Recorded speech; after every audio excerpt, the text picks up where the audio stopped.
রাগের মাথায় আপনি সন্তানকে বললেন তুই মর, ফেরেশতারা বলল আমিন। তোর ভবিষ্যৎ অন্ধকার, ফেরেশতারা বলল আমিন।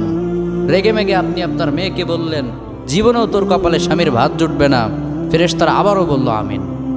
আচ্ছা, আপনি না সেই ব্যক্তি যে তার নিজের জীবনের চাইতেও সন্তানকে বেশি ভালোবাসেন? আপনি না সেই ব্যক্তি যে তার সন্তানের জন্য হাসতে হাসতে নিজের জীবনটাও দিয়ে দিতে পারেন? আপনি না সেই ব্যক্তি যে আল্লাহর কাছে নিজের চাইতেও সন্তানের জন্য বেশি দোয়া করে? তাহলে কি করে নিজের হাতে নিজের সন্তানের এত বড় ক্ষতি করতে পারলেন? Doesn't make any sense. Common sense বলতে কিচ্ছু নাই আপনাদের। আপনারা কি জানেন না আপনাদের রাগের মাথায় বদদোয়া করাগুলো ফেরেশতারা আমিন বলে? দাওয়াতুল ওয়ালিদ আলা ওয়ালাদি, বাবা মা তার সন্তানের জন্য যেই দোয়া করে সেটা ভালো হোক কিংবা বদদোয়া হোক, আল্লাহ সেটাই কবুল করে নেয়। এজন্য খবরদার, নেভার কার্স ইউর চিলড্রেন। রাগের মাথায় কখনো সন্তানকে অভিশাপ করবেন না। খুব বেশি রাগ উঠে গেলে তার জন্য উল্টা ভালো দোয়া করেন। কাবা শরীফের একজন ইমাম আছে, ইমাম আল কালবানি। তার মায়ের যখন প্রচণ্ড পরিমাণে রাগ উঠে যেত, সে তার ছোট্ট সন্তানের জন্য দোয়া করে বলতো আল্লাহ তোরে কাবা শরীফের ইমাম বানাক।